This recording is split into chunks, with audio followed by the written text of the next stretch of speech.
خدا یسوع مسیح کے پیدائش سے 4 سال پہلے ہوا، بس یہ کل عرصہ 593 برسوں پر محیط ہے۔ سب سے پہلے اہم ترین واقعہ جو اس تیسرے دور میں ہوا وہ بابل کی اسیری ہے۔ بنی اسرائیل گناہ میں گر گئے۔ یہودا کی جنوبی سلطنت میں 20 بادشاہ تھے، ان میں سے صرف 5 ہی خود کو راست اور اچھے ثابت کر پائے، باقی 15 واقعی بدکار اور ناراض بادشاہ ہوئے۔ بس خدا نے ان کے ساتھ کیا کیا؟ خدا نے صبر و تحمل سے کام لیتے ہوئے ازحد انتظار کیا۔ بالآخر خدا نے کہا بس اب بہت ہو گئی۔ خدا نے انہیں وعدہ کی سرزمین سے نکال پھینکا۔ بابل کی سیری 3 مختلف ادوار میں ہوئی۔ پہلی سیری 605 قبل از مسیح یہوہ یقیم بادشاہ کے دور سلطنت میں ہوئی۔ اس دور میں جو لوگ اسیری میں گئے وہ بادشاہ اور شاہی خاندانوں کے گھرانے کے لوگ تھے۔ دوسری اسیری 597 قبل از مسیح ہوئی۔ اس وقت یہوہ یقین کا دور سلطنت تھا۔ اس بادشاہ کا دوسرا نام یکونیہ ہے۔ اس دور میں قائدانہ صلاحیت رکھنے والے بادشاہ اور ان کے افسران بالا اور بااختیار لوگ اسیری میں گئے۔ پہلی اسیری میں دانیل بھی اسیری میں گیا تھا۔ بس اگر آپ دانیل کی کتاب کے پہلے باب میں دیکھیں تو یہاں پر اسیری کا بیان ہے۔ دوسری اسیری میں حزقیل بھی اسیروں کے ساتھ گیا۔ تیسری اسیری 546 قبل از مسیح ہوئی۔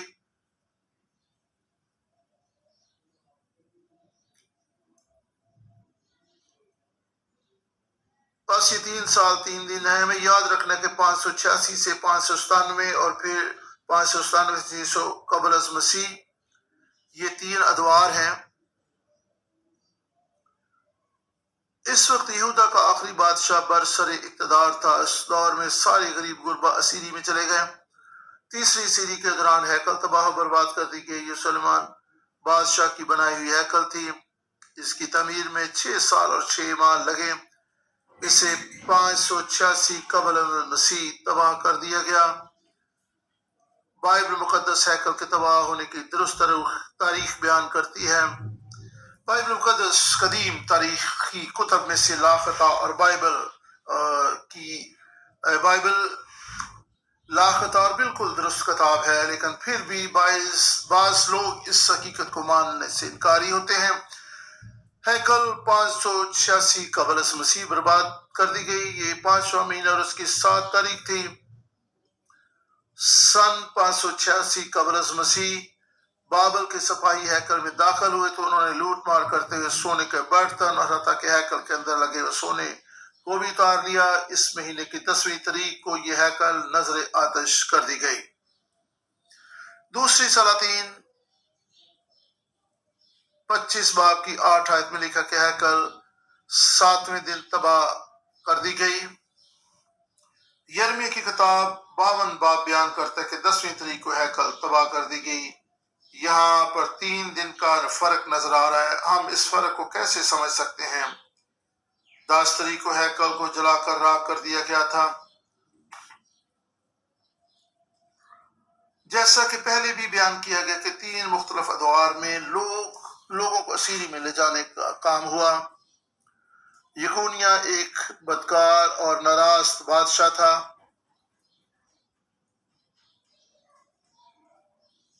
اس کا نام نسب نامہ سے خارج نہیں کیا گیا۔ یہوہ یقیم کا نام نسب نامہ سے خارج کر دیا گیا۔ اگرچہ وہ برا بادشاہ تھا لیکن اس نے ایک اچھا کام کیا تھا۔ یرمیہ نبی بیان کرتا ہے کہ اسیری کو قبول کر لو، بابل کے لوگوں کے متی ہو جاؤ۔ غور کریں کہ اگر آپ بابل کے اسیری میں ہوتے تو آپ کیسا محسوس کرتے۔ اس کے سوا سبھی بادشاہوں نے نافرمانی کی۔ مجھے نہیں پتا کیوں، لیکن اس نے یرمیہ نبی کے الفاظ یاد رکھے، وہ تابع ہو گیا اور اس نے یرمیہ کے الفاظ کو قبول کر لیا۔ یہی وجہ کہ اس کا نام خدا یسوع مسیح کے نسب نامہ میں شامل کیا گیا۔ یہاں پر ہمارے سیکھنے کے لیے ایک زبردست نقطہ ہے،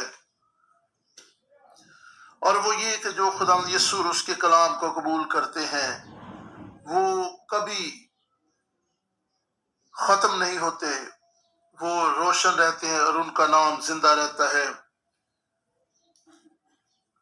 تیسرے دور میں ہونے والی سیری کے دوران کئی ایک ناموں کا اندراج نہ ہوا۔ یہاں ہم دو بادشاہوں پر غور کریں گے، یہو یقیم اور حزقیہ کو خاص کر دیا گیا۔ کچھ اور نام بھی ہیں جنہیں نسب ناموں میں شامل نہیں کیا گیا جو زربابل کے دور میں ہوئے۔ مجھے اس بات کا کیسے علم ہے؟ اگر آپ پہلی تواریخ 3 باب کی 19 سے 24 آیت دیکھیں، یہاں پر زربابل کا نسب نامہ بیان کیا گیا ہے۔ یہاں پر بنی الیونی یہ تھے، ہودایو اور الیاسب اور فلایا اور عقوب اور یوحنان اور دلایا، اور یہاں پر آپ کو کچھ ایسے نام ملیں گے۔ یہاں پر ہمیں غور و فکر کرنے سے کام لینے کی ضرورت ہے۔ اگر ہم عبرانی زبان نہیں جانتے تو اسے سمجھ نہیں سکتے، لیکن اگر آپ کی وہ عبرانی زبان آتی ہے تو پھر آپ 24 آیت کو سمجھ سکتے ہیں۔ زربابل کی اولاد میں سے ایک کا نام ہودیو تھا، جبکہ ہودیو کا معنی ہے باپ کا جلال اور باپ کی شان و شوکت۔ عبرانی میں اس کا مخفف ہے یاوے۔ پھر آپ یہودا، پھر آپ اس کو یہوہ بھی کہہ سکتے ہیں۔ پس ہودایا عبرانی زبان میں یاوے ہے، یہ یہوہ یہ مختصر شکل ہے۔ پس ہودایا کا معنی ہے ہوداویہ کا معنی خداوند کا جلال یا عظمت والا خدا۔ بنیادی طور پر ایک ہی معنی ہے۔ بالفاظ دیگر، وہ لوگ جو عبرانی زبان سمجھتے ہیں اور جنہیں عبرانی تہذیب کا علم ہے اسے دیکھ کر کہتے ہیں ایوی ہودیو آہو ایک ہی نام ہے۔ ایک مثال دینا چاہوں گا جس سے آپ کو یہ بات سمجھنے میں مدد ملے گی۔ اگر آپ ولیم نام کے ایک شخص کو تلاش کر رہے ہیں اور وہ یہاں پر موجود نہ ہو لیکن بل نام کا ایک شخص موجود ہو، اگر آپ کو انگریزی کے ناموں کا علم ہے تو ولیم نام ہی کو مختصر طور پر پکارا جاتا ہے، یعنی آپ ولیم کی جگہ بل کہتے ہیں تو یہ بھی درست ہی ہے۔ بس آپ کہہ سکتے ہیں کہ بل ولیم ہی کا نام ہے۔ اس طرح ہوداویہ اور ایوی ہود ایک ہی نام ہے۔ اس طرح پہلی تواریخ 3 باب 19 آیت سے 24 آیت تک ہم زربابل اور دیگر ناموں کا شمار کر سکتے ہیں۔ آپ دیکھ سکتے ہیں کہ کتنی ہی پشتیں ہیں جن کا اندراج خداوند یسوع مسیح کے نسب نامہ میں نہیں ہوا۔ اگر آپ فہرست پر نظر ڈالیں، زربابل کا چارٹ بھی مدد کر سکتا ہے۔ زربابل یکونیہ، پس زربابل اور ایویہود کے درمیان کتنی پشتیں ہیں جن کا شمار نہیں کیا گیا، پس ہم ان کا شمار نہیں کرتے۔ کتنے نام ہیں؟ 5 پشتیں۔ 5 پشتیں نسب نامہ سے خارج ہیں۔ 5 پشتیں اس لیے کیونکہ ایوہود اور ہوداویہ ایک ہی نام ہے۔ آئے میرے ساتھ یرمیہ 29 باب کو دیکھیں۔ پس اب ہم معلوم ہے کہ 5 پشتوں کا اندراج نسب نامہ میں نہیں کیا گیا۔ زربابل کے دور میں اہم ترین واقعہ بابل کی سیریز سے واپسی تھا۔ 10 اور 11 آیت یعنی یرمیہ 29 اور 11 اور 10 آیت کو اگر آپ پڑھیں تو وہاں پر آپ دیکھ سکتے ہیں کہ کون سے نام درج ہیں اور کون سے ناموں کا اندراج نہیں کیا گیا۔ یہ بابل کی سیریز سے پہلے کی بات ہے۔ خدا نے کہا کیونکہ خدا فرماتا ہے کہ جب بابل میں 70 برس گزر چکیں گے تو میں تم کو یاد فرماؤں گا اور تم کو اس مکان میں واپس لانے سے اپنے نیک قول کو پورا کروں گا۔ بابل کی سیری سے پہلے خدا نے یرمیہ نبی کی معرفت وعدہ کیا، تم بابل کی سیری میں تو جا رہے ہو لیکن فکر نہ کرو، تم ہمیشہ وہاں نہیں رہو گے، میں تمہیں واپس لاؤں گا۔ اور 70 سال بعد یہ کس قدر تکلیف دہ بات ہے۔ تو تم اسیری میں جاؤ، یہ میرے منصوبے کا حصہ ہے، یہ تمہاری بہتری اور بھلائی کے لیے ہے، یہ تمہارے لیے باعث برکت ہوگا۔ یہی کچھ خدا نے کہا تھا، اس لیے تو یرمیہ نبی یہ کہتا رہا بابل کی اسیری کو قبول کر لو، ایک بری چیز لے کر اسے اچھی چیز بنا ڈالو۔ ہمارا خدا کسی بھی مصیبت کو برکت میں بدلنے کی قدرت رکھتا ہے۔ کیا آپ اس بات پر ایمان رکھتے ہیں؟ آمین۔ بس موجودہ دور میں ہماری زندگیوں میں کیا چل رہا ہے؟ یاد رکھیں کہ خدا سے محبت رکھنے والوں کے لیے ساری چیزیں مل کر بھلائی پیدا کرتی ہیں۔ رومیو 8:28۔ آپ کیسی بھی صورتحال سے گزر رہے ہیں، آپ مایوس نہ ہوں، آپ پریشان نہ ہوں۔ خداوند سب کچھ دیکھتا اور جانتا ہے۔ اپنے ٹھہرائے وقت پر وہ آپ کو برکت دے گا، بحال کرے گا۔ بالکل اسی طرح جب 70 برس کی اسیری کا وقت اختتام کو پہنچا، خدا نے اپنے لوگوں کو یاد کیا۔ بابل کی سیری دیکھنے میں تو بہت بری لگتی ہے، لیکن یہ خدا کے لوگوں کے لیے باعث برکت اور ایک اچھی چیز بن گئی۔ 70 برس بعد وہ بابل سے واپس لوٹے۔ پہلی سیری 537 قبل از مسیح ہوئی۔ اس وقت قیادت کی ذمہ داریاں زربابل اور یشوع سردار کہن سنبھالے ہوئے تھے۔ یہاں پر قائد زربابل ہے۔ اس اسیری سے واپس لوٹنے کا مقصد ہیکل کو تعمیر کرنا تھا۔ ڈاکٹر فل کو یاد رکھیں، جب پہل مہاجر امریکہ آئے تو انہوں نے سب سے پہلے کیا کیا؟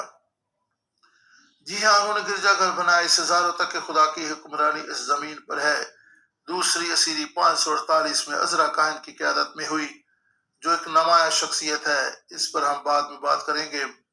اس دوسری اسیری کا مقصد لوگوں کے ایمان کو مضبوط کرنا تھا، کیونکہ ظاہری طور پر ہیکل تو تعمیر کر لی گئی تھی، لیکن لوگوں کے دل ایمان کی روشنی سے منور نہ ہوئے تھے۔ ایسی صورتحال میں ہیکل کا کیا فائدہ ہونا تھا؟ بس عزرا اسیری سے واپس لوٹا تاکہ وہ اپنے لوگوں کو بائبل مقدس کی تعلیم دے، تاکہ وہ ایمان میں مضبوط ہوں۔ تیسری اسیری 444 قبل از مسیح ہوئی۔ نہمیہ کی قیادت میں مقصد دیوار کی تعمیر کرنا تھا۔ یہ کیوں کر اہم تھی؟ دیوار کی تعمیر کیا اہمیت رکھتی تھی؟ دیوار کی تعمیر شہر کی محافظت کی علامت تھی، کیونکہ یہاں ہی سے پہرے دار شہر کی حفاظت کرتا تھا۔ دیوار غیر قوموں کو اندر داخل ہونے سے روکتی تھی اور کوئی بھی شہر پر حملہ نہیں کر سکتا تھا۔ پس آئیں حزقیل 42 باب 20 آیت کو دیکھیں کہ یہاں پر دیوار کی تعمیر کا مقصد کیا تھا؟ پاک اور ناپاک میں تقسیم۔ اگر آپ حزقیل 42 باب 20 آیت کو دیکھیں تو آپ کو یہاں پر پاک اور ناپاک میں تقسیم دیکھنے کو ملے گی۔ پاک اور ناپاک کو الگ کرنا اس دیوار کی تعمیر کا مقصد تھا۔ کیا خدا کے لوگ ہوتے ہوئے ہم روحانی دیواریں کھڑی کرتے ہیں؟ کیا کبھی رک کر ہم نے کہا کہ ہم خدا پر توقع کر سکتے ہیں؟ یہ چیز ایک پاک اور یہ چیز پاک ہے اور وہ چیز آلودہ ہے۔ ہماری کلیسیا میں پاک اور ناپاک میں امتیاز ہونا بہت عام ہے۔ پاسبان کی ذمہ داری کو پاک اور ناپاک میں فرق کریں۔ مقصد کلیسیا میں سے لوگوں کو نکالنا نہیں بلکہ کلیسیا میں لے کر آنا ہے، لیکن ہم پاکیزگی کو برقرار اور ناپاکی کو کلیسیا سے خارج کرنا چاہتے ہیں۔ اس کے لیے ہمیں روحانی دیوار کھڑی کرنی ہے۔ یہی کچھ تو نہمیہ نے کیا تھا۔ بابل کی سیری میں سے لوگ 3 مختلف موقعوں پر واپس آئے۔ یرمی نے کہا 70 برس۔ جی ہاں، اب 70 برس پورے ہو گئے تھے تو لوگ واپس لوٹ آئے۔ خدا کا کلام اٹل اور ہمیشہ قائم رہتا ہے۔ پہلی واپسی 605 قبل از مسیح اور دوسری 586 قبل از مسیح ہوئی۔ اور پس 70 برس کہاں پر دیکھنے کو ملتے ہیں؟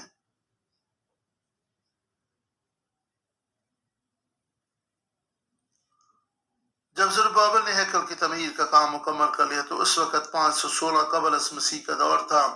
ہیکل کی تعمیر 516 قبل از مسیح ہوئی۔ اس ہیکل کو 586 قبل از مسیح تباہ کیا گیا، یعنی 70 برس پہلے۔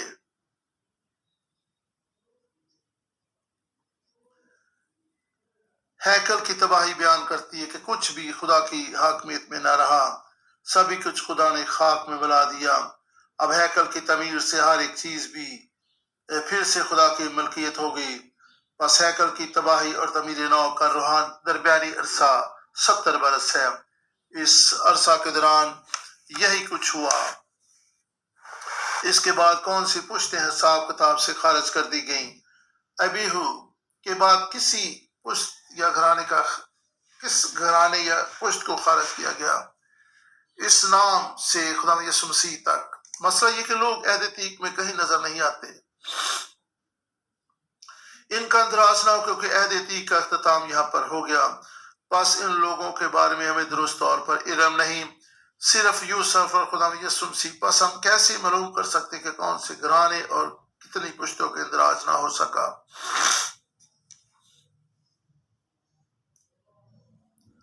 اگر آپ کتاب میں سے ابیہو اور خداوند یسوع مسیح کے درمیان پشتوں کے اندراج پر غور کریں،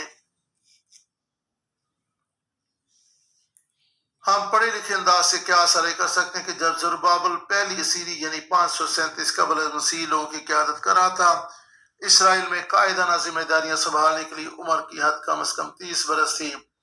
بس اگر ہم کہیں کہ اس کی عمر 30 برس تھی تو اس کا مطلب ہے کہ 567 قبل از مسیح، فرض کریں کہ اس کی پیدائش 570 قبل از مسیح ہوئی، یہ محض اندازہ ہے۔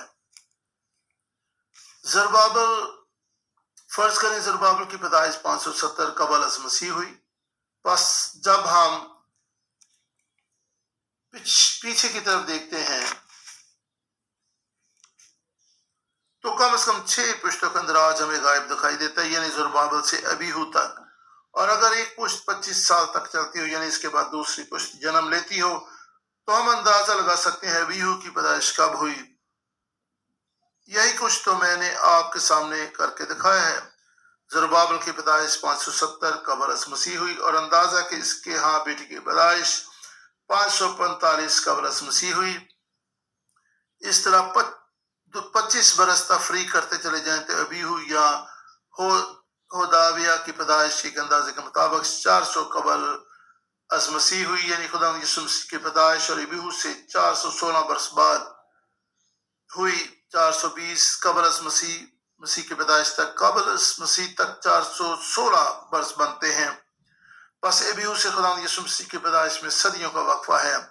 اگر ایک پشت 25 برس کی ہو تو پھر 416 کو 25 پر تقسیم کر کے دیکھتے ہیں تو پھر ہمیں اندازہ ہوگا کہ ہمارے پیارے خدا یسوع مسیح کی پیدائش تک کتنی پشتوں کا اندراج نہ ہو سکا۔ اگر آپ 17 پشتوں کا حساب لگائیں تو اس میں کتنے نام آتے ہیں؟ کم و بیش 17 پشت اندراج کے بغیر رہ گئیں، یعنی خدا یسوع مسیح کے نسب نامہ کے تیسرے دور میں 12 پشتیں نسب نامہ میں داخل نہ کی گئیں۔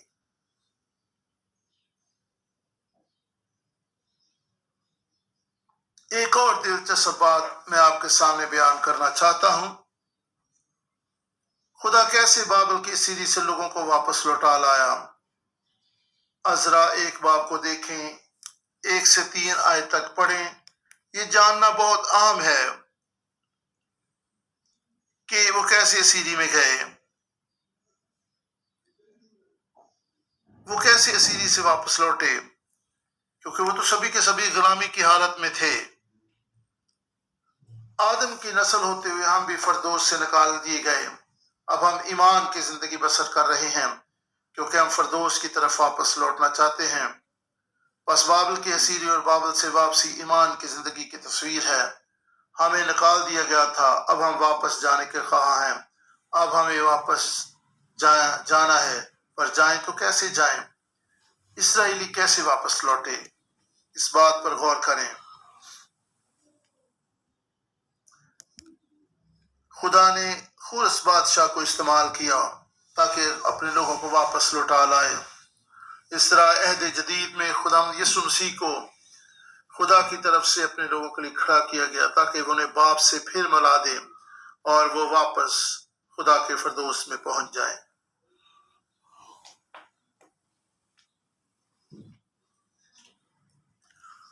عزرا 1 باب کی پہلی 3 آیات کو دیکھیں۔ اور شاہ فارس خورس کی سلطنت کے پہلے سال میں، اس کے لیے کہ خدا کا کلام جو یرمیہ کی زبانی آیت تھا پورا ہو، خدا نے شاہ فارس کا دل ابھارا، سو اس نے اپنی تمام مملکت میں منادی کرائی اور اس مضمون کا فرمان بھی لکھا کہ شاہ فارس خورس یوں فرماتا ہے کہ خداوند آسمان کے خدا نے زمین کی سب مملکتیں مجھے بخشی ہیں اور مجھے تاکید کی ہے کہ میں یروشلم میں جو یہودا میں ہے اس کے لیے ایک مسکن بناؤ، پس تمہارے درمیان جو کہ اس کی ساری قوم میں سے ہو اس کے ساتھ وہ یروشلم کو جو یہودا میں ہے جائے، اور خداوند اسرائیل کے خدا کا گھر جو یروشلم میں ہے بنائے۔ خورس ایک غیر قوم کا بادشاہ تھا، لیکن خدا نے اس کے دل کو بھارا کہ وہ منادی کرائے کہ وہ لوگ جو یروشلم جا کر ہیکل کے تعمیر نو کرنا چاہتے ہیں واپس جا سکتے ہیں۔ کسی غیر قوم کا بادشاہ جو بت پرست ہو وہ ایسا اعلان کیوں کر کرے گا؟ کیسے خدا نے خورس بادشاہ کے دل کو بھارا؟ کیا خدا کسی کے دل کو بھار سکتا ہے؟ جو کچھ یہاں پر ہو رہا ہے کیا آپ اس پر غور کر رہے ہیں؟ جی ہاں، خدا دلوں کو بدلنے کی قدرت رکھتا ہے۔ امثال کی کتاب میں لکھا ہے بادشاہ کا دل خدا کے ہاتھ میں ہے، وہ پانی کے نالوں کی طرح اسے جدھر چاہتا ہے پھیر سکتا ہے۔ دانیل 1 کی 21 آیت کو دیکھیں۔ دانیل خورس بادشاہ کے پہلے سال تک زندہ تھا۔ یہ بہت اہم آیت ہے یہ کیوں کر اہم ہے؟ اکثر اوقات ہم اس آیت کو پڑھتے ہیں اور بس اس پر غور نہیں کرتے، لیکن چھوٹی سی چھوٹی آیت قابل غور ہے، اس لیے تو بائبل مقدس کو غور سے پڑھنا چاہیے۔ دانیل 10 کی پہلی آیت کو دیکھیں۔ شاہ فارس خورس کے 3 سال میں دانیل پر جس کا نام بیلشزر رکھا گیا ایک بات ظاہر کی گئی، اور وہ بات سچ اور بہت بڑی تھی، اور اس نے اس بات پر غور کیا اور اس رویا کا بیان بھی کیا۔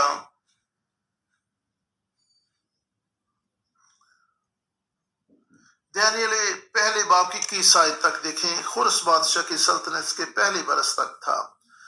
10 کی پہلی آیت 3 برس تک وہ زندہ تھا۔ پس دانیل 1:21 کا یہاں پر کوئی غلطی ہے؟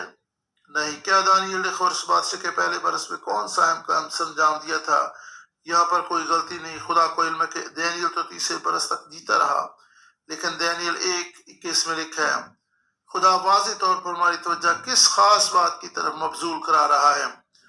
پہلے برس میں خدا نے خورس بادشاہ کے دل کو بھارا تھا، اور اس نے منادی کرائی تھی کہ جو کوئی یروشلم جا کر ہیکل کی تعمیر نو میں حصہ لینا چاہتا ہے وہ جا سکتا ہے۔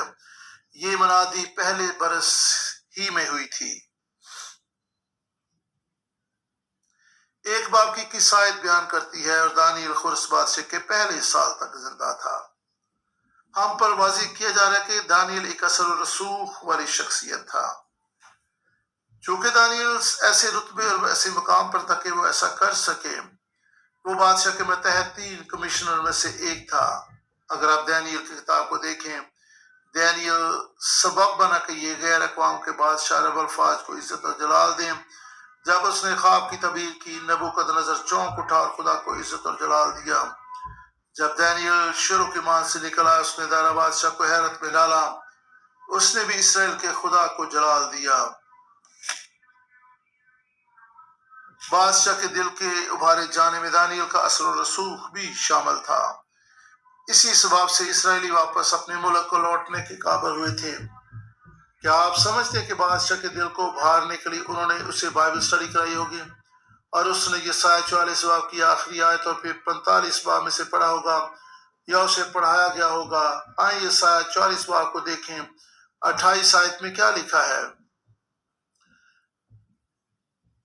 جو خورس کے حق میں کہتا ہے کہ میرا چرواہا ہے اور میری مرضی بالکل پوری کرے گا، اور یروشلم کی بابت کہتا ہے کہ تعمیر کیا جائے گا، اور ہیکل کی بابت کہ اس کی تعمیر کی جائے گی۔ دانیل نے خورس بادشاہ کو یسایا نبی کی معرفت لکھا ہوا حوالہ دکھایا ہوگا کہ یہ لوگ یہ دیکھو تمہارا نام تو بائبل مقدس میں لکھا ہوا ہے کہ تم ہی یہ کام کرو گے۔ میرا ایمان ہے کہ اس وجہ سے خورس بادشاہ کے دل میں تحریک پیدا ہوئی ہوگی۔ ایک عالم یوسفس بھی کہتا ہے کہ خورس بادشاہ نے یہ حوالہ ضرور پڑھا ہوگا، اس لیے اس کے دل میں تحریک پیدا ہوئی ہوگی۔ خدا نے پہلے ہی اپنے بندہ یسایا نبی کی معرفت لکھوا دیا تھا کہ بادشاہ ایسا کرے گا، خورس بادشاہ ایسا کرے گا۔ جب خورس بادشاہ نے دیکھا تو وہ اس بات کو کرنے کے لیے تیار ہو گیا۔ اس نے اس عظیم کام کو کرنے کا بیڑا اٹھایا۔ اس نے دیکھا کہ اسرائیل کا خدا زندہ خدا ہے، وہی ہے جو تاریخ پر اختیار اور اقتدار رکھتا ہے۔ بطور پاسبان قائد ضرورت ہے کہ ہم دانیل کی مانند بنیں۔ اگر دانیل نے صحائف انبیاء کا مطالعہ نہ کیا ہوتا تو وہ خود اس بادشاہ کو یہ حوالہ بھی نہ دکھا سکتا۔ ہمیں بائبل مقدس کو سمجھنا، پڑھنا اور اسے اپنا طرز فکر اور طرز زندگی بنانا ہے۔ اسی سبب سے اسرائیلی یروشلم لوٹے اور ہیکل کی تعمیر نو کی۔ لیکن اب مسئلہ یہ کہ میں نے کہا تھا کہ یہاں پر عہد عتیق کا اختتام ہو گیا تھا۔ عہد عتیق اور عہد جدید کا درمیانی عرصہ یعنی یسوع مسیح سے قبل کا دور خاموش یا طریق دور کہلاتا ہے۔ مجھے یقین ہے کہ نئے عہد نامہ اور عہد عتیق کے درمیانی عرصہ کو انٹر ٹیسٹامنٹل دور کہتے ہیں۔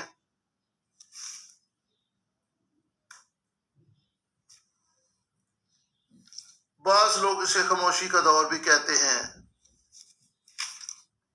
کوئی نبی، کوئی مکاشفہ نہیں تھا، اسے طریقے کے 400 برس بھی کہتے ہیں۔ روحانی طور پر یہ ایک طریق دور تھا۔ پھر خدا یسوع مسیح کے پیدا ہونے تک کیسے لوگ اپنے ایمان پر قائم رہے۔ عزرا نے بائبل مقدس کو ایک کتاب کی شکل دی کیونکہ وہ ایک فقیر تھا۔ بابل کی اسیری گویا روحانی زلزلہ تھا۔ اسرائیلیوں میں ایک ہلچل مچ گئی کیونکہ وہ سمجھ گئے کہ وہ برگزیدہ نسل ہیں، کوئی ہمیں شکست نہیں دے سکتا، ہم تو خدا کے لوگ ہیں۔ پھر کسی نے آ کر انہیں شکست دی۔ وہ یہ سمجھتے تھے کہ ہیکل خدا کا گھر ہے اور کوئی اسے ہاتھ نہیں لگا سکتا، لیکن پھر ان کے دشمنوں نے اسے ملیہ میٹ کر ڈالا اور اسرائیلیوں کو اسیر کر کے لے گئے۔ عہد عتیق کی رہنمائی کو دیکھیں۔ کیسے خدا کی عبادت کی جاتی تھی۔ ہیکل میں نہ قربانی لائی جاتی تھی، ہدیہ جات پیش کیے جاتے تھے، اس طرح سے خدا کی عبادت ہوتی تھی۔ لیکن اب تو ہیکل کا نام و نشان بھی نہ رہا۔ اب عبادت کیسے کی جائے؟ عبادت کرنے کا تو کوئی طریقہ اور سلیقہ ہی نہ رہا۔ اب یہاں پر خدا کیا کرنے والا تھا؟ کیا خدا دوسرے معبودوں کی طرح مردہ ہے؟ ہرگز نہیں۔ یہاں پر خدا کچھ کر دکھایا۔ خدا ہماری زندگی میں روحانی زلزلے لاتا ہے تاکہ ہماری توجہ کسی خاص چیز کی طرف مرکوز ہو سکے۔ پھر عزرا آگے بڑھا، اس نے سب کو سکھایا کہ خدا کا کلام اہم اور بہت ہی اہم ہے۔ عہد عتیق میں لکھی گئی روحانی رسومات بہت اہم تھیں کیونکہ انہیں خدا کی عبادت کے لیے استعمال کیا جاتا تھا۔ اب دور جدید میں خدا کہہ رہا ہے کہ رسومات نہیں بلکہ میرے کلام کے مطابق چلو، یعنی جو کچھ اس میں لکھا ہے اس پر ایمان لاؤ اور نجات پاؤ۔ جی ہاں، اب ہمیں کسی رسم کی پیروی نہیں کرنا۔ نجات پانے کے لیے سادہ سا طریقہ ہے اور وہ یہ کہ آپ خدا یسوع مسیح کے صلیبی کام کو سمجھیں، خدا یسوع مسیح کے صلیب پر کی گئے کام کو قبول کریں، اس کے مر جانے پر ایمان رکھیں اور اس کے مردوں میں سے جی اٹھنے پر ایمان لائے اور قبول کریں، اور اس بات پر ایمان رکھیں کہ یسوع مسیح ہمارا سردار کائن ہے، تو آپ نجات یافتہ ہیں، آپ نئے سرے سے پیدا ہو جاتے ہیں، خدا کا روح آپ کی زندگی میں آتا ہے کیونکہ یسوع ہی ہماری نجات اور راست بازی ہے۔ عزرا پہلا شخص تھا جس نے عبادت خانہ بنایا۔ وہ ایک اونچی جگہ پر کھڑا ہو کر منادی کرنے لگا جیسے کہ آج ہم کرتے ہیں۔ اس کا آغاز عزرا اور نہمی نے کیا تھا۔ چونکہ عزرا کو علم تک کہ خدا کا کلام انتہائی اہم ہے، اس نے کیا کیا؟ اس سے پہلے وہ خاموشی کے دور میں داخل ہوئے۔ خدا نے عزرا کو توفیق عطا کی وہ عہد عتیق کو ایک کتاب کی صورت میں مرتب کرے، یعنی مختلف صحائف کو جوڑ کر ایک بڑی کتاب بنائی گئی۔ کیونکہ آج کے دن جو عہد عتیق آپ کے پاس ہے، اس میں سے توریت کی پہلی 5 کتب موسیٰ نے لکھی۔ اس کے علاوہ یشوع، قضات، روت اور سیموئیل کی کتابیں سیبول نبی نے تصنیف کی، سلاطین، یرمیہ اور پھر دیگر انبیاء نے بھی کتب لکھی۔ یہ سب الگ الگ کتابیں تھیں، یہ کتاب کی شکل میں نہ تھی، یہ الگ الگ تھیں۔ انہوں نے دعا کر کے خدا کے کلام کو ایک کتاب کی صورت میں اکٹھا کیا۔ خدا کا کلام لا خطا بالکل درست ہے۔ اس دور میں انہوں نے خدا کے کلام کو اکٹھا کیا، یعنی ایک کتاب کی صورت میں یکجا کر دیا۔ یہ کام 400 سال قبل از مسیح ہوا تھا۔ ملاکی کی معرفت آخری نبوت سے پہلے خدا نے اپنے لوگوں کے لیے کتاب مقدس کو اکٹھا کیا۔ اگرچہ اس وقت کوئی نبی، کوئی نیا مکاشفہ نہیں ہے، لیکن ہمارے پاس بائبل مقدس موجود ہے جسے ہم پڑھتے ہیں اور اس سے رہنمائی لیتے ہیں۔ خدا کا کلام یہاں پر ہے۔ اب آپ کو رہنمائی کے لیے کسی شخص کی طرف جانے کی ضرورت نہیں، اس کو پڑھیں، سمجھیں اور اس پر عمل کریں اور دوسروں کو بھی اس کی تعلیم دیں۔ میں نے ابھی کہا کہ آپ کو رہنمائی کے لیے کسی شخص کی طرف جانے کی ضرورت نہیں۔ اس کا ہرگز یہ مطلب نہیں کہ آپ کسی پاسٹر سے تعلیم نہ پائیں۔ کہنے کا مقصد یہ ہے کہ خدا کا کلام ہمارے قدموں کے لیے چراغ اور ہماری راہ کے لیے روشنی ہے، اور ہمیں صرف اور صرف اس کی طرف رہنمائی لینی ہے کہ کوئی اور ایسا طریقہ استعمال نہیں کرنا جو خدا کے کلام کے منافی ہو، تاہم بائبل مقدس کی جن باتوں کو ہم نہ سمجھیں، اپنے پاسبانوں کے پاس جائیں اور ان کو سمجھیں۔ ابراہیم پارک نے پہاڑ پر ایک عرصہ گزارا، لگ بھگ 3 سال انہوں نے پہاڑ پر گزارے اور وہ بائبل مقدس کو بار بار پڑھتے رہے۔ بائبل مقدس ہی بنیادی چیز ہے جس کو ہم نے پڑھنا ہے، تاہم دوسری کتب بھی ہم پڑھ سکتے ہیں، لیکن دھیان رکھیں کہ وہ کتابیں جو آپ پڑھتے ہیں وہ بائبل مقدس کے متضاد نہ ہوں، آپ کے ایمان کے متضاد نہ ہوں۔ خدا کے کلام کے سبب سے خاموش اور طریق دور میں بھی لوگ اپنے ایمان پر قائم رہیں، کیونکہ خدا کا کلام ان کے پاس تھا۔ ہماری زندگی میں بھی خواہ کیسا ہی دور آ جائے، اگر ہمارے پاس خدا کا کلام ہے تو ہم ایمان پر قائم رہیں گے۔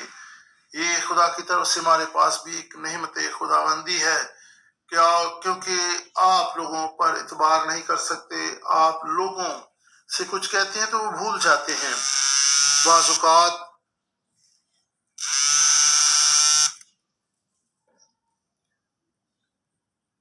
اوقات لوگ ہمیں طرح طرح کی تعلیم بھی دیتے ہیں، بعض اوقات وہ آپ کی بات پر عمل پیرا بھی نہیں ہوتے یا پھر سستی سے کام لیتے ہیں۔ اس لیے خدا نے اپنے کلام کو تحریری صورت میں کتاب کی شکل دے دی ہے۔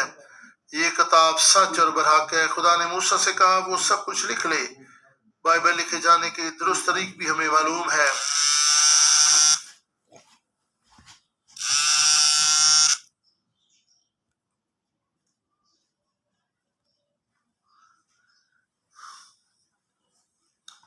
بائبل مقدس خدا کا لا خطا کلام ہے اور اس کا انکار نہیں کیا جا سکتا۔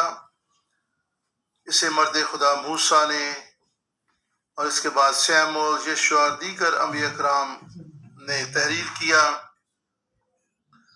اور خدا کے کلام کو تھامے رہنے سے ہم اس کے عہد پر قائم رہ سکتے ہیں۔ یہ آج ہمارے لیے کیوں کر اہم ہے؟ کیونکہ ہم بھی طریق دور میں زندگی بسر کر رہے ہیں۔ آج بھی لوگ نئی نئی باتیں، بھید اور مکاشفات بیان کرتے ہیں۔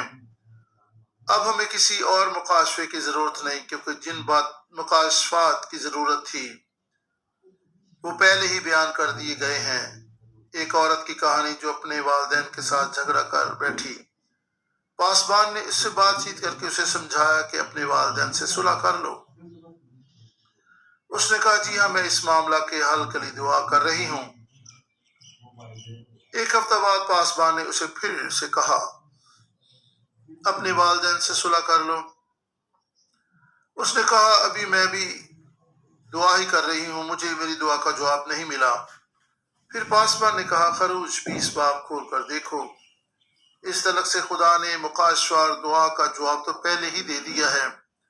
اپنے باپ اور ماں کی عزت کر، یہ کلام 3500 سال قبل لکھا گیا تھا، کسی اور مکاشفے کا انتظار کیوں کریں؟ اسے کھولیں، پڑھیں اور اس پر عمل کریں۔ مسئلہ تو یہ کہ ہم کتاب مقدس کو پڑھتے ہی نہیں، نہ اسے سمجھتے ہیں، نہ اس کی باتوں پر کان لگاتے ہیں۔ اصل مسئلہ یہی ہے۔ ہم عذرا اور اس کے ارادے کو دیکھ سکتے ہیں۔ خدا کرے ہم بھی عذرا فقی جیسے عزم اور ارادہ کو اپنی زندگی میں لیں۔ عذرا 7 باب 10 آیت میں عذرا کے 3 مصمم ارادوں کے طور پر بیان کیا گیا ہے۔ عذرا نے کس چیز کا ارادہ کیا؟ کس چیز کو طے کر کے اس پر جانفشانی کرنے لگا؟ اول خدا کے کلام کا مطالعہ، دوئم اس پر عمل کرنے کا ارادہ، کیونکہ خدا کا کلام ایک عملی کتاب ہے، ہمیں اس کے مطابق اپنی طرز زندگی ڈھالنا اور بنانا ہے، جو کہ قدر مشکل ترین کام ہے۔ اس کے لیے جانفشانی کی ضرورت ہے، اور خدا کا پاک روح یقیناً جب ہم اس سے رہنمائی، مدد اور زور مانگتے ہیں تو وہ ہماری مدد کے لیے موجود ہے۔ پھر تیسرے نمبر پر خدا کے کلام کی تعلیم دینا۔ یہ 3 عزم اور ارادے عذرا کی زندگی میں تھے۔ آئیں خدا کے کلام کی تعلیم دینا شروع کریں، اس پر عمل پیرا ہوں اور دوسروں کو بھی اس کے بارے میں سکھائیں۔ خدا کرے کہ عذرا کے یہ 3 ارادے، مصمم ارادے، ہمارا طرز زندگی بن جائیں۔ ہمیں ایسا ہی کرنے کی ضرورت ہے۔ کہانوں کی ناراستی کے سبب سے قوم 400 سالوں تک طریق دور میں چلی گئی۔ اس دور کے پاسبان بدعنوانی اور ناراستی کی ڈگر پر چل نکلے تھے۔ آج آپ کیسے پاسبان ہیں؟ کیا آپ کے سبب سے قوم کسی طریقے کا شکار تو نہیں ہے؟ عہد عتیق کی آخری کتاب ملاکی 2 باب 7 اور 8 آیت کو دیکھیں۔ یہاں پر یوں مرقوم ہے، یہاں پر کاہن کی جگہ پر آپ اپنے رتبے یا عہدے یا مقام کو بول سکتے ہیں جو خدمت میں آپ کے پاس ہے، کیونکہ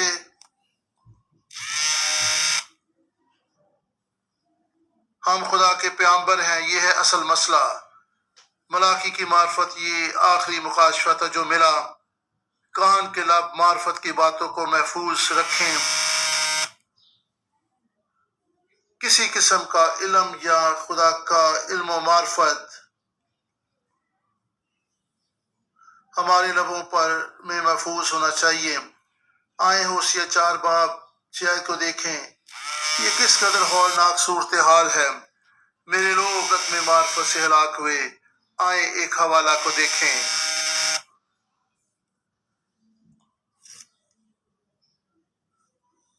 خدا کے کلام میں ہم دیکھتے ہیں کہ خدا کا کلام بیان کرتا ہے کہ میرے لوگ عدم معرفت سے ہلاک ہوئے۔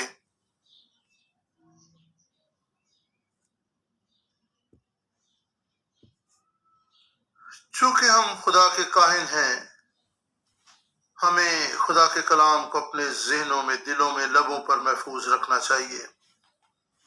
خدا کے کلام میں لکھا ہے کہ کاہن کے لب معرفت کی باتوں کو محفوظ رکھیں۔ کس قسم کا علم یا خدا کا علم و معرفت ہمارے لبوں میں محفوظ ہونا چاہیے؟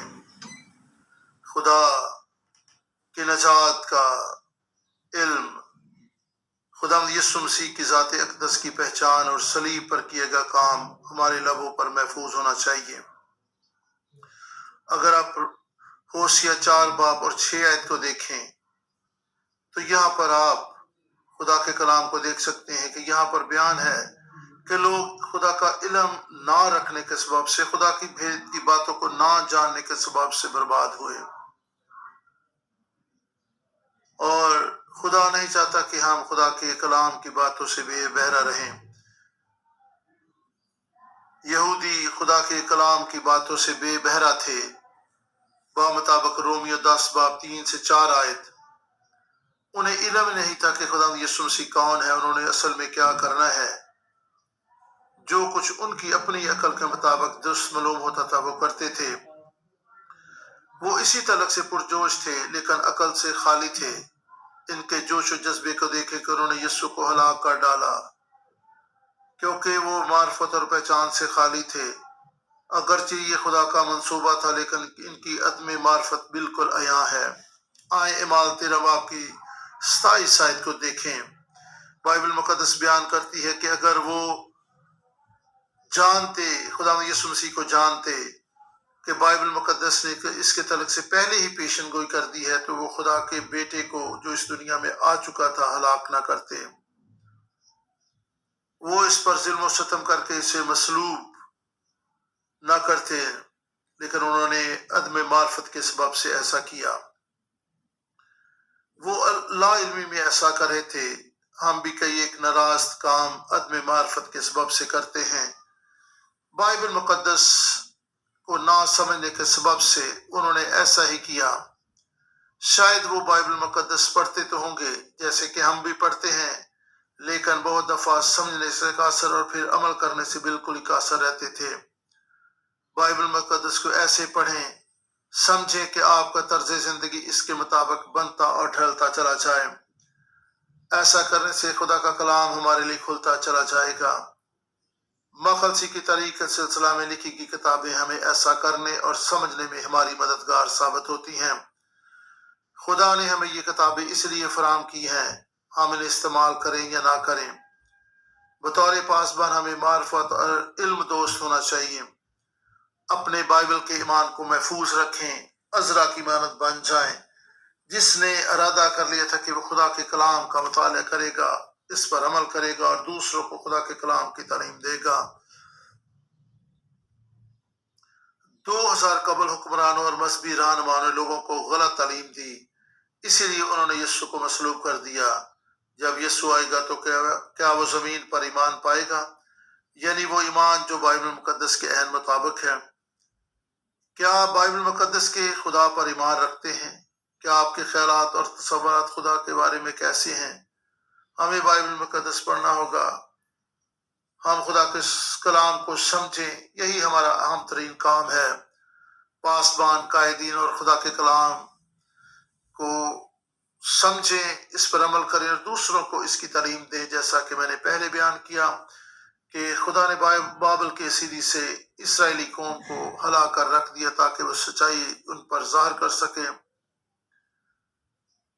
خدا کے کلام میں عبرانیوں کے خط میں لکھا ہے، اس کی آواز نے اس وقت تو زمین کو ہلا دیا، مگر اب اس نے یہ وعدہ کیا ہے کہ ایک بار پھر میں فقط زمین ہی کو نہیں بلکہ آسمان کو بھی ہلا دوں گا۔ بس وہ کون سی چیز ہے جو ہلائی نہیں جا سکتی؟ متی 24:35 آیت بیان کرتی ہے، صرف خدا کا کلام ہی ابدی ہے۔ بس ہمیں بائبل مقدس کی طرف رجوع لانے کی ضرورت ہے۔ یہی ہماری منسٹری کے بنیاد اور معمول ہونا چاہیے۔ دعا اور کلام، اسی سے ہماری تقدیس ہوتی ہے۔ ہماری ایمان کی زندگی کے یہ گویا دو ستون ہیں۔ ابراہیم پاک نے اس بات کو یوں بیان کیا کہ اگر آپ کی ایک ہی ٹانگ اور وہ بھی چھوٹی ہو، آپ کو 2 ٹانگوں کی ضرورت ہے جس کی لمبائی ایک جیسی ہو۔ دعا اور کلام یہ 2 روحانی ستون ہیں، دونوں ہی متوازن ہوں۔ ہمیں پھر سے دعا اور کلام کی طرف لوٹنا ہے، کیونکہ خدا کے کلام ہی سے جہان بن گیا، خدا کا کلام ہی ہمیں بچائے گا، اسی میں لوگوں کی نجات ہے۔ ہمیں خدا کے کلام کو تھامے رہنا ہوگا۔ آمین۔ میں امید کرتا ہوں کہ عذرا جیسے لوگ ہمارے درمیان سے اٹھیں گے، جو خدا کے کلام کو پڑھنے، سمجھنے، اس پر عمل پیرا ہونے کے علاوہ دوسروں کو اس کی تعلیم دینے کے لیے پرعزم ہوں گے۔ میں دعا کرتا ہوں کہ ہم عذرا کی مانند بن جائیں۔ میری دعا ہے کہ خداوند آج کے خدام میں ایک جوش و جذبہ پیدا کرے، جس میں وہ خدا کے کلام سے دل لگائیں، جس میں وہ خدا کے کلام کی تحقیق کرنا شروع کریں۔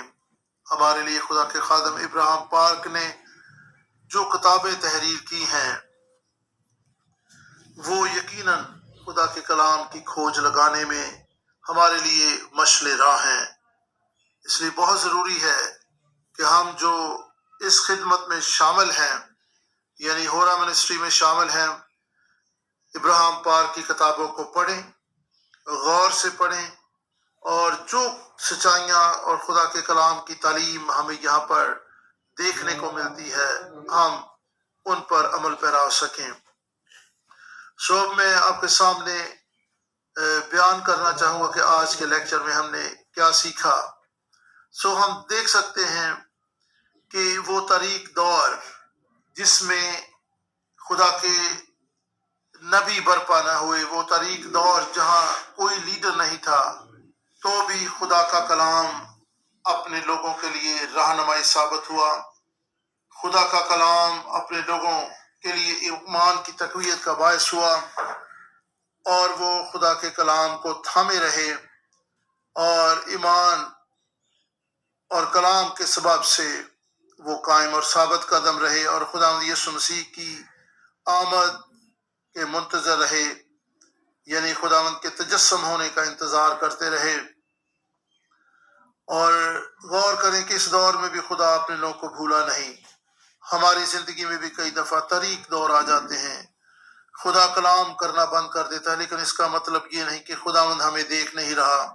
وہ ہماری دعاؤں کو نہیں سن رہا، ہرگز ایسا نہیں ہوتا۔ آپ اس وقت جب خدا کی آواز نہ سن رہے ہوں، خدا کے کلام کو تھامے رہیں۔ اس وقت آپ خدا کے کلام پر ایمان سے قائم رہیں۔ خداوند آپ کے حالات سے واقف ہے، خداوند آپ کی صورتحال سے واقف ہے، خداوند آپ کے معاملات کو جانتا ہے، خداوند ہر ایک چیز سے واقف ہے۔ وہ آپ سے نہ تو دستبردار ہوگا اور نہ آپ کو کبھی چھوڑے گا۔ خداوند چاہتا ہے کہ وہ ہمیشہ آپ کے ساتھ رہے، وہ آپ کے ساتھ ہی رہنے کے لیے آیا ہے۔ خدا کے کلام میں لکھا ہے اس کا نام ایمانویل رکھیں گے، جس کا ترجمہ ہے خدا ہمارے ساتھ۔ آپ خدا کے کلام کو تھامے رہیں۔ ایک اور بات جو قابل غور ہے، وہ عزرا خدا کا بندہ ہے جس نے عزم کیا کہ وہ خدا کے کلام کو سمجھے گا، اس پر عمل کرے گا اور اس کی تعلیم دے گا۔ خدا آج بھی ایسے ہی لوگ چاہتا ہے جو خدا کے کلام کو سمجھنے کے لیے اس سے دل لگائیں، اس کے کلام پر غور کرتے ہوئے اسے قبول کر لیں، اس کو سمجھیں، اس پر عمل پیرا ہوں اور اس کی تعلیم دینے کے لیے اٹھ کھڑے ہوں۔ اور پھر ہم نے یہ بھی دیکھا کہ خداوند نے کس طریقے سے اپنے لوگوں کو سیری میں سے واپس لانے کا انتظام کیا، کس طریقے سے خداوند نے بادشاہ کے دل کو ابھارا۔ اور ہم دیکھ سکتے ہیں کہ بادشاہ کا دل خداوند کے ہاتھ میں ہے، وہ اسیروں کو واپس لانے کے لیے بادشاہوں کے دلوں کو بھی پھیر سکتا ہے۔ آپ کے حالات خواہ کیسے بھی کیوں نہ ہوں، آپ کیسی بھی صورتحال سے گزر رہے ہوں، خداوند آپ کے لیے لوگوں کے ذہن اور دلوں کو تیار کرے گا، آپ کو فیور دے گا، کیونکہ خدا کے کلام میں لکھے کہ بادشاہ کا دل خداوند کے ہاتھ میں ہے، وہ اسے پانی کے نالوں کی طرح جدھر چاہتا ہے پھیرتا ہے۔ خدا کا کلام اٹل ہے، ساری چیزیں ہل جائیں گی، لیکن خدا کے کلام کے تعلق سے لکھا کہ وہ اب تک قائم ہے۔ پھول کھلتا ہے، مرجھاتا ہے، لیکن خداوند کا کلام اب تک قائم ہے۔ اور خداوند یسوع مسیح نے خود کہا کہ آسمان اور زمین ٹل جائیں گے لیکن میری باتیں ہرگز نہ ٹلیں گی۔ جس طرح پرانے عہد نامہ میں خداوند نے 70 برس کی اسیری کا وقت پورے ہونے پر خداوند نے اپنے لوگوں کو واپس بلایا، خورس بادشاہ کے دل کو ابھارا، وہ آج آپ کے لیے بھی اپنے کلام کو پورا کرے گا۔ آپ کلام پر ڈٹے رہیں، خداوند کا انتظار کرتے رہیں، خداوند کے لیے قائم اور مضبوط رہیں، اور آپ دیکھیں گے کہ خداوند اپنی قدرت کو کس طریقے سے آپ کی زندگی میں ظاہر کرتا ہے، کیونکہ خدا کے کلام میں لکھا ہے کہ خداوند اپنے کلام کو پورا کرنے کے لیے ہر وقت بیدار رہتا ہے۔ عزیزو، خداوند یسوع مسیح ہی خدا کا عظیم منصوبہ تھا جس کو پرانے عہد نامہ میں انبیاء اکرام نے بیان کیا، اور نئے عہد نامے کا آغاز بھی خداوند یسوع مسیح کے نسب نامہ سے ہی ہوا ہے۔ سو خداوند یسوع مسیح ہی مخلصی کی تاریخ کی مرکزی شخصیت ہے، اور خداوند یسوع مسیح ہی کو جانیں اور اس سے دل لگائیں، وہی نجات کا مبدا ہے، وہی خلقت کا مبدا ہے، اور اسی کے وسیلہ سے نجات ہے۔ خداوند یسوع مسیح نے خود کہا کہ کوئی میرے وسیلہ کے بغیر باپ کے پاس نہیں آ سکتا۔ ہاں، خداوند یسوع ہی دروازہ ہے، خداوند یسوع ہی ابدی چٹان ہے، یسوع مسیح ہی ہماری راستہ بازی اور پاکیزگی ہے۔ یسوع مسیح ہی آسمان کی بادشاہی میں داخل ہونے کے لیے ہماری مخلصی، ہماری راستہ بازی ہے، کیونکہ یسوع نام میں قدرت ہے، یسوع کے خون میں قدرت پائی جاتی ہے، اور یسوع کا خون ہی ہمیں تمام ناراستی سے پاک کرتا ہے۔ ہمیں یقین جاننا ہے اور اس کو قبول کرنا اور دوسروں کو تعلیم دینی ہے کہ باپ کے پاس جانے کے لیے کوئی اور وسیلہ نہیں۔ یسوع مسیح نے خود کہا کہ دروازہ میں ہوں، کوئی میرے وسیلہ کے بغیر باپ تک نہیں جا سکتا۔ وہ لوگ جو جنت کی فردوس کی تلاش میں ہیں، انہیں آپ یسوع مسیح کے بارے میں بتائیں، انہیں یسوع مسیح کے بارے میں بتائیں کہ یسوع ہی راہ، حق اور زندگی ہے، یسوع ہی اپنی زندگی دیتا ہے، یسوع ہی باپ تک جانے کا راستہ ہے، اور یسوع ہی وہ حق اور وہ سچائی ہے جنہیں ہم سب کو جاننے کی ضرورت ہے۔ اور ہم نے ایک بات یہ دیکھی کہ لوگ عدم معرفت سے ہلاک ہوئے۔ خدا نہیں چاہتا کہ اس کے لوگ عدم معرفت کے سبب سے ہلاک ہوئیں۔ ایمال کی کتاب میں خدا کے بندہ پطرس نے بیان کیا کہ وہ عدم معرفت کے سبب سے، نہ جاننے کے سبب سے زندگی کے بانی کو ہلاک کر بیٹھے، اور انہوں نے لا علمی میں ایسا کیا۔ اس لیے یہاں پر دیکھ سکتے ہیں کہ خدا یسوع مسیح کو جاننا کس قدر اہم ہے۔ انہوں نے زندگی کے بانی کو رد کر دیا، انہوں نے نجات کے بانی کو رد کر دیا۔ آج بھی بہت سے لوگ یسوع مسیح کو نہ جاننے کے سبب سے اس کو رد کر رہے ہیں۔ آئیں عذرا فقی کی طرح پورا عزم ہو جائیں کہ وہ لوگ جو لا علمی اور جہالت میں پڑے ہوئے ہیں انہیں ہم تعلیم دینے کے لیے اٹھیں گے، انہیں ہم بیدار کرنے کے لیے اٹھیں گے۔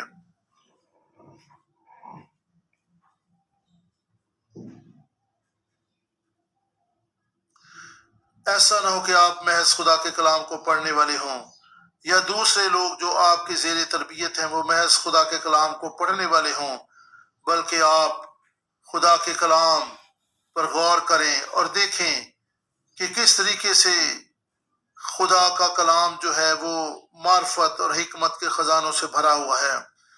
اس لیے جو لوگ آپ کی کلیسیا میں موجود ہیں ان کو بھی تعلیم دیں، اور آپ ان کو بھی سکھائیں اور سمجھائیں کہ وہ خدا کے کلام پر غور کرنے والے بنیں۔ آپ انہیں بھی سمجھائیں کہ وہ خدا کے کلام کی سچائیوں پر غور کریں، کیونکہ خداوند یسوع مسیح کے بارے میں پرانا عہد نامہ ہمیں تعلیم دیتا ہے، نیا عہد نامہ اور اس یسوع کو منکشف کرتا ہے۔ اس لیے ہمیں خدا کے کلام سے دل لگانا ہے، ہمیں خدا کے کلام پر غور کرنا ہے، ہمیں خدا کے کلام کی تعلیم دینی ہے، ہمیں خدا کے کلام کی تعلیم کے مطابق عمل کرنا ہے، اور دوسروں کو بھی یہی سکھانا ہے۔ میں چاہوں گا کہ ہم خداوند کے حضور میں جھکیں اور آج کے کلام کے لیے دعا کریں۔ خداوند آسمانی باپ، ہم یسوع کے نام سے تیری شکر گزاری کرتے ہیں کہ آج تو نے ہمیں وقت دیا کہ ہم تیری حضوری میں جھک سکیں، تیرے کلام پر غور کر سکیں، اور خداوند تیرے کلام کی اتم سچائیوں کو اپنی زندگی میں قبول کر سکیں۔ خداوند آسمانی باپ، ہم شکر گزاری کرتے ہیں تیرے کلام کے لیے جو ہمارے قدموں کے لیے چراغ اور ہماری راہ کے لیے روشنی ہے۔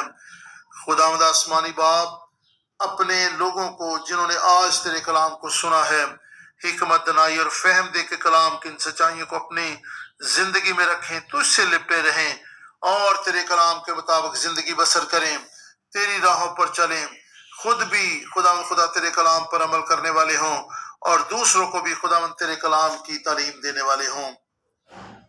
خداوند تو عظیم خدا ہے، تیری شکر گزاری کرتے ہیں اس اپرچونٹی کے لیے، تیرے بیٹے یسوع ناصری کے لیے، اور خدا اس عظیم منصوبے کے لیے جو تو نے بنی نوع انسان کے لیے بنا تھا کہ بنی نوع انسان خدا یسوع مسیح کو جانے اور اس کے وسیلہ سے نجات پائیں۔